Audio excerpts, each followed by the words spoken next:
Okay, in this video, which will be the last of our videos in the circular functions topic, we're going to look at some applications of circular functions. Now you'll find that this is a topic which lends itself nicely to application problems because there are a lot of situations that we can model using circular functions. So anything where there is circular motion involved, where there's oscillating motion involved, there will be a circular function could be applied. So you'll see examples with Ferris wheels or stones stuck in the tyre of a bicycle, you know, rotating around in a circle, or wave modelling, so tides or oscillating motions, so pendulums or swings. So all those sorts of things. There's lots of different applications and examples. So you'll see that there is a big section of application questions and extended answer questions in this particular chapter. Okay, so let's have a look at an example. Now, before we get started, I'm going to make a correction, I'm sorry, which is an error I should have corrected before now. So can we just delete the word positive from there, please? So here we have an example. Along a section of coastline, there is a series of rock platforms at different heights. The depth of the water, h meters, over the lower rock platform, t hours from 1 a.m. on the 10th of July, is modelled by a function of this form, where t is bigger than or equal to 0. T measures time from 1 a.m. on July. The model only applies after that time. Parameters a, b and c are real constants, not necessarily positive. The maximum depth of the water at high tide is 3.2 metres above the lower rock platform. The minimum depth of water at low tide is 1.6 metres above the lower rock platform. On the 10th of July, low tide occurred at 1 a.m. and the next low tide occurred at 1 p.m. What is the average depth of water above the lower platform? What is the period of the function? Find a, b and c and hence find a rule, and then we'll move on from there. Okay, let's think about what this graph looks like. So we've got a cos function with an amplitude change, possibly a reflection, a period change, possibly a reflection, and a translation up or down, but no translation left or right. So I'm getting that from this general function we've been given. We know the maximum depth is 3.2 and the minimum depth is 1.6. Okay, so that means if we've got, let's say that's 1.6 metres and that's 3.2 metres, the whole function is oscillating between here. Okay, so that's our minimum maximum, which means that our average depth is halfway between 3.2 and 1.6. Okay, so the average depth of water is going to be 1.6 plus 3.2 divided by 2 to get the halfway point, which is 4.8 divided by 2, so 2.4 metres. What is the period of the function? Okay, let's have a think about what we know. The maximum depth of the water at high tide is 3.2 metres above the lower rock platform. The minimum depth of water, so we're looking at h and t, minimum depth of water is 1.6 above. On the 10th of July, low tide occurred at 1 a.m. and the next low tide occurred at 1 p.m. Okay, so 1 a.m. on the 10th of July, that's t equals 0. 1 a.m. on 10th of July. Okay, and so that's when we get a low tide, and it tells us the next low tide happens at 1 p.m.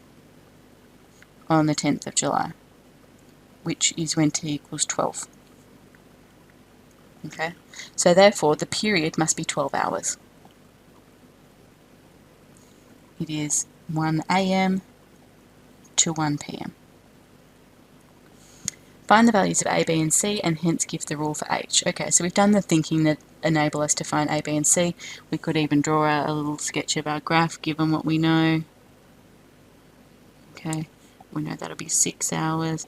We know at 3 hours we'll be at this average value, which is 2.4. We know at 9 hours we'll be back at this average value, which is also 2.4. Now, it's an upside down cos function, so a has to be negative, and we know the amplitude is, what's that amplitude there? 0.8. Okay, so a is going to have to be negative 0.8. B is the period, well, connected to the period, okay? So we know that the period is 12, which means that 2 pi on n is 12, and we've done that manipulation a few times already, so that tells us that n is pi on 6, and we know that C is the translation up, so this graph has been moved up from its average at 0 to its average at 2.4. So we know C is 2.4. And so therefore our equation is h of t, so hence give the rule for h, so making sure we answer the question. So h of t is negative 0.8 cos of pi on 6t plus 2.4. Okay, so we might want to define that function, that might help us later on. Let's define that function, h of t. Now, if we don't want to get decimal answers inadvertently, we could write these, so 0.8 as a fraction is 4/5, okay? So I might actually define it as 4/5 rather than 0.8, just so that then I can choose to get approximate answers by pressing Control-Enter, rather than the fact that I had the function defined with decimals, forcing the CAS to find those, to give me those approximate solutions.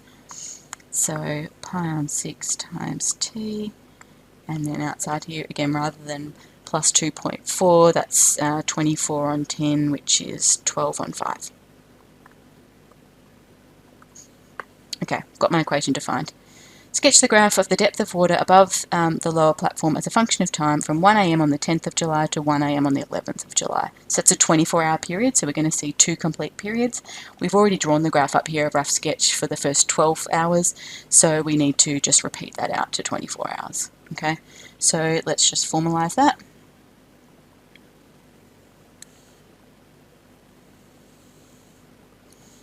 Okay, so this is 1.6, so that's 0.8, that makes that 2.4, and that same distance again, 3.2. Okay, so again, you might want to just get a pencil and just rule some very faint guidelines in which to get your shape right. Okay. Now let's see what we've got. So let's have 12, let's make that 6, so let's go with 18 and 24, okay. So don't label your axis as 1 AM, okay. Remember T in the rule is defined as hours from 1 AM on the 10th of July. So that means T equals 0, T equals 6, T equals 12, etc. So make sure you don't make that change. Okay, so we started with a low tide. 12 hours later we had a low tide again, which means 12 hours after that we'll have a low tide again. High tide happens halfway between those low tides, so that's going to be at 6 hours and at 18 hours. And then at 3 and 9 and 15 and 21 is where we'll be, we'll be at that average. Okay, so halfway, halfway, halfway, halfway. Okay, so they're not key points in terms of labelling them with coordinates, but they'll help you make sure that your shape is right. Okay, let's join our dot to dots. Again, making sure that our graphs don't look like semicircles, that we get smooth turning points. Okay. Endpoints, so 24, 1.6, y-intercept 0, 1.6, turning points 6, 3.2, and 18, 3.2, and we've also got this low tide at 12, 1.6. As I said, those average points aren't key features, they're not turning points or intercepts or endpoints, so you don't actually need to label them with coordinates. Okay, so there's our graph of the tide, which is the height of, not just of the tide, but the height of the water above the lower rock platform. So remember, it tells us there is a series of rock platforms at different heights, so this is the lowest one. A second rock platform, the upper platform, is 2.8 metres above the lower platform. Joe is able to go fishing from the upper rock platform when it is above the waterline. Okay, so this is giving me, so what I'm seeing here is the x-axis is the height of the lower rock platform. So that's the lower platform. So what we're seeing here is that at all times the lower platform is underwater. Okay. It says a second rock platform, the upper platform, is 2.8 metres above the lower platform. So that means that the upper platform is up here.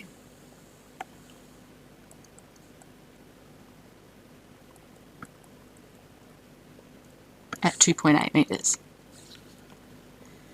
Joe is able to go fishing from the upper rock platform when it is above the waterline. Okay, so we've got our graph marking the waterline, okay?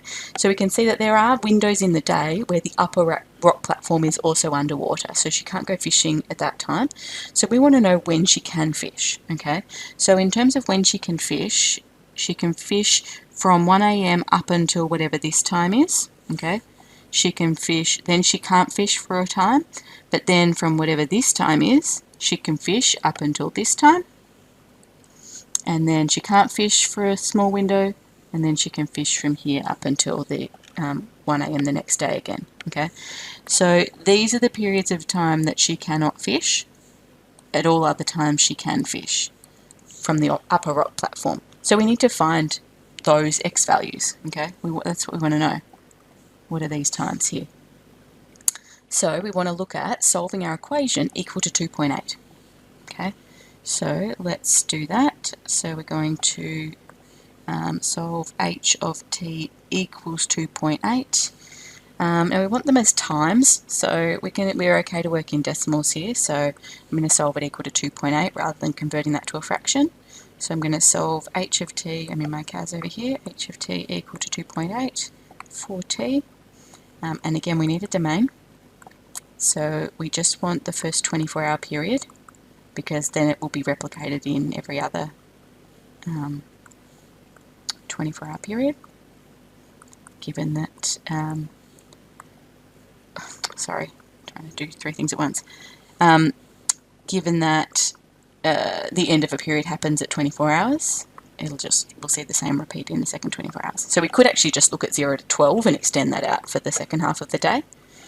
Okay, these are nice exact solutions. So t is 4, 8, 16 or 20. Okay, so let's think about the times.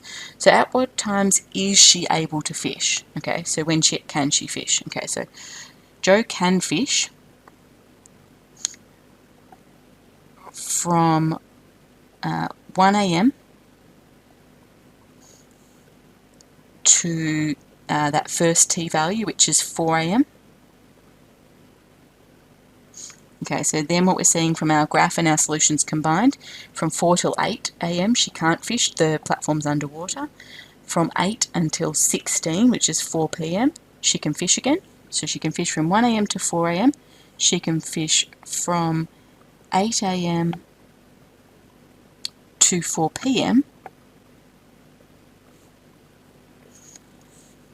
And the last time would be, so from 4 p.m, so 16 to 20, that's 4 p.m. to 8 p.m. If you know your 24-hour clock, that conversion's nice and easy. Otherwise, you're going to need to be thinking about taking away 12. 4 p.m. to 8 p.m. she can't fish, that platform's underwater at that time, but from 8 p.m. till 1 a.m. the next day, she can fish again. So from 8 p.m. to 1 a.m. So there are 3 windows, well actually 2 windows in the day. From 8 p.m. till 4 a.m. she can fish. So we could combine together these 2 windows, okay? Because actually that's telling us that from 8 p.m. on one day right through to 4 a.m. the next day, she's fine to fish, okay?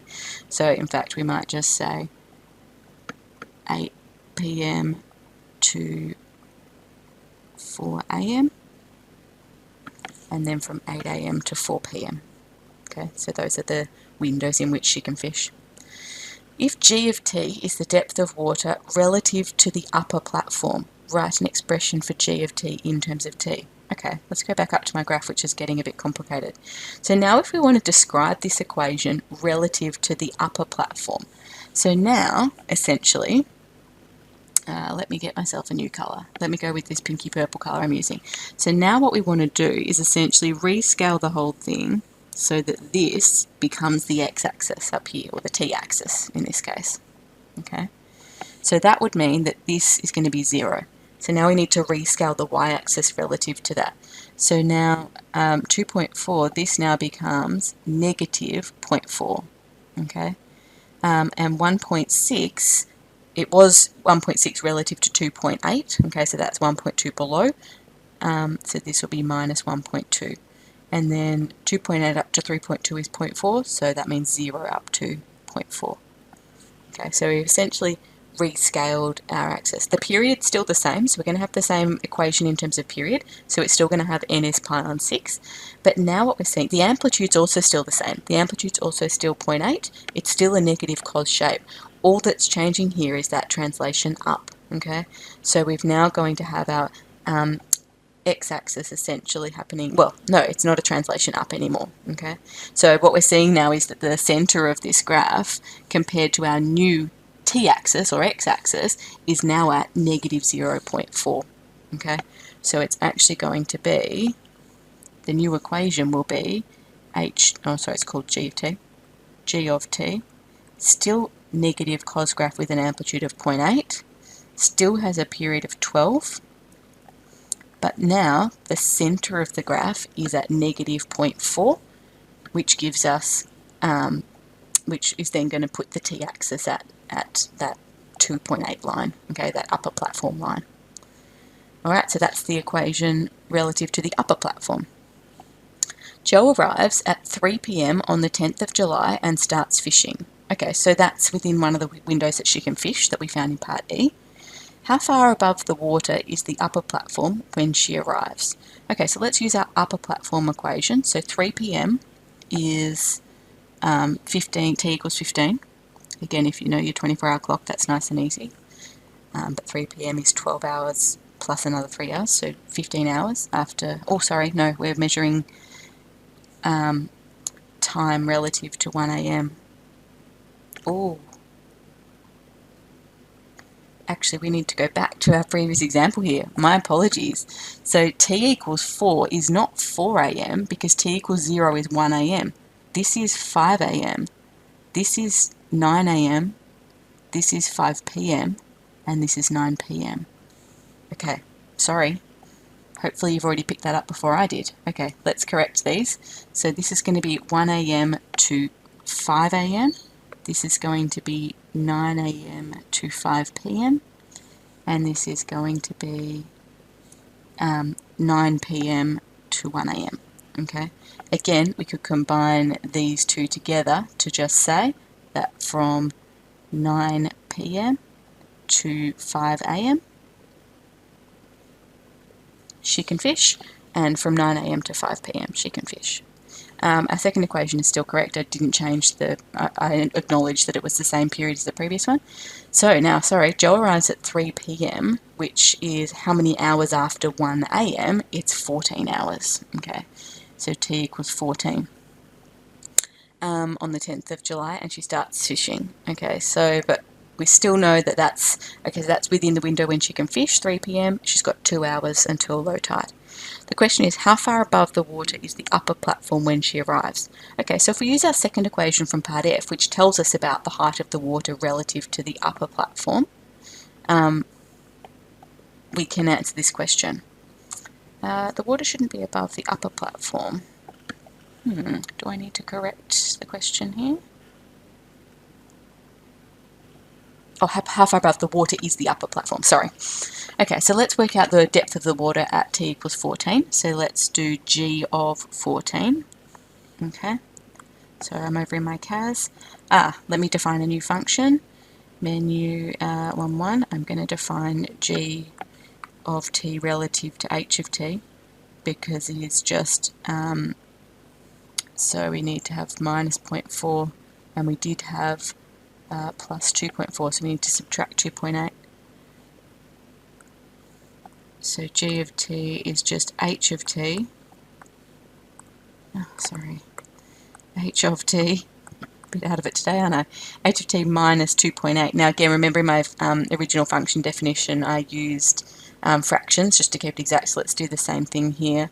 So subtracting 2.8 is 28 on 10, which is 14 on 5. So subtracting 14 on 5. Now let me just check because I did a few steps in my head there. Let me just show you. So g of t now is the same function minus 2/5, which is minus 0.4. Okay, so to get from this original function, which had a plus 2.4 on the end, to g of t, which has a minus 0.4 on the end, we have to subtract 2.8 from h of t. Okay, so that's what I've done. Otherwise, it's the same function.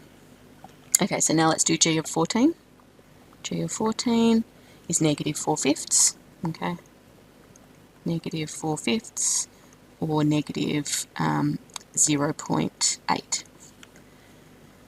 Okay, so how far above the water is the upper platform when she arrives? Okay, so what we find is at 3 p.m.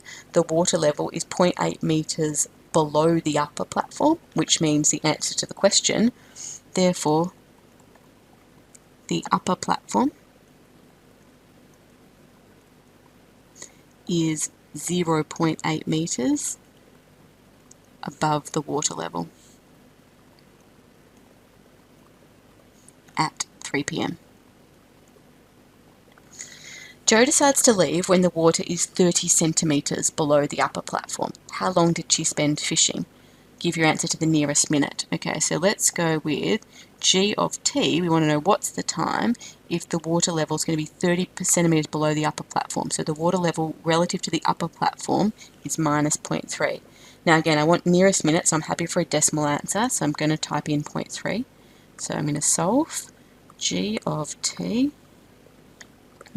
G of t equals negative 0.3 for t. And we'll need a domain, and we'll get lots of them. Now we're actually only interested in sort of the time around 3 p.m. So I might actually look at the second period. So I might look at 12 to 24.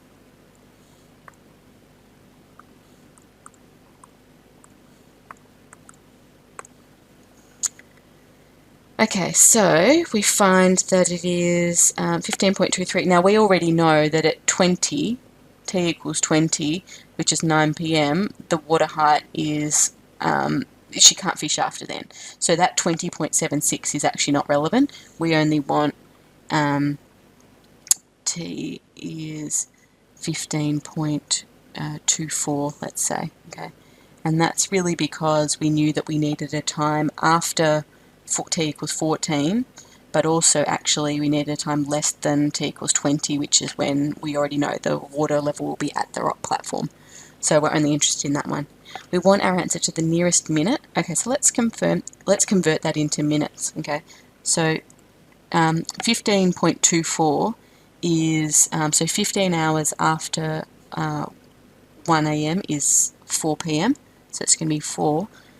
And then we need to work out what 0.24 of an hour is. So I'm just going to type this in my calculator. I'm going to be as exact as I can.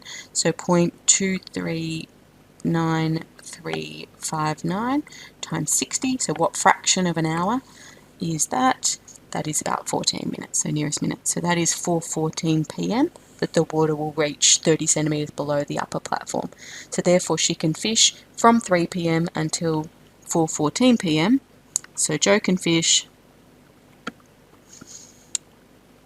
from 3 p.m. to 4:14 p.m, which means that it is 1 hour and 14 minutes that she can fish for. Jo's sister Rachel goes diving at another platform, nearby rock platform. The depth of the water, F metres over the nearby rock platform t hours after 1 a.m. can be modelled by this function. Rachel noted that on the 10th of July, the depth of the water was 1.6 metres above her diving rock platform at 7 a.m. and 1.15 metres above her diving platform at 5 p.m. Okay, so we have got essentially 2 points on this graph, okay?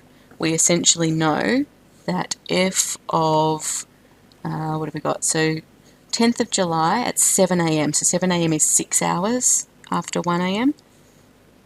Okay, so f of 6 is equal to 1.6 and 1.5 metres, 1.15 metres above her diving platform at 5 p.m. So 5 p.m. Is 17 hours after midnight, so it's 16 hours. Which makes sense, 5 p.m. is 10 hours after 7 a.m. So f of 16 is, sorry I don't know why I've written 1.4 there, that was 1.6. f of 16 is 1.15. Find the rule for f. Okay, we've got 2 unknowns in f and 2 points, so we should be able to solve it. Let's just see how we go. So menu, I'm going to define that general function first. So menu 1, let's do f of t. It's going to be equal to a times sine. So it's a sine function this time too, rather than a cos. It's got the same period though. Pi over 6 times t, and then plus c. Okay, so menu 371, two simultaneous equations. Two equations, our unknowns are going to be a and c. Our first equation comes from letting t equal 6 and making the whole equation equal to 1.6. And our second equation comes from letting t equal 16 and letting the whole equation equal 1.15. Okay, now I've got a decimal answer here, a non-exact decimal answer, and it didn't tell me to round. So let's instead adjust our equations. So rather than making that 1.6, let's make that 16 on 10, which is 8 on 5. And let's make that 115 on 100. We can simplify that, but I don't need to. So let's just adjust. Okay, in fact I might just make this 16 on 10 in my CAS. And let's make this 115 on 100. Okay, and we get nice exact answers by asking my CAS to solve equations with fractions rather than decimals. So this means that A is negative 3 root 3 on 10 and B is 8/5. Right, so therefore an 8/5 is 1.6 if you'd prefer to use that. Therefore the equation f of t is negative 3 root 3 on 10 sine of pi on 6t plus 8/5 or 1.6. What is the maximum depth of water above the diving rock platform in meters correct to two decimal places? Okay, so the maximum depth is going to be your translation up plus your amplitude. Okay, so your maximum depth, this graph has gone up by 8/5 plus the amplitude is 3 root 3 on 10. Okay, so that would be 16 plus 3 root 3 all over 10, but we want meters correct to two decimal places. Alright, so let's just do 8/5 plus 3 times the square root of 3 on 10. Two decimal places, so that is 2.12 meters above the rock platform, the maximum depth of water, 2.12 meters above. Alright, and so there's some work for you to do. Exercise 6L is applications of circular functions. In addition, further applications in the extended response section of Chapter 6. There's plenty of application problems to be working on there.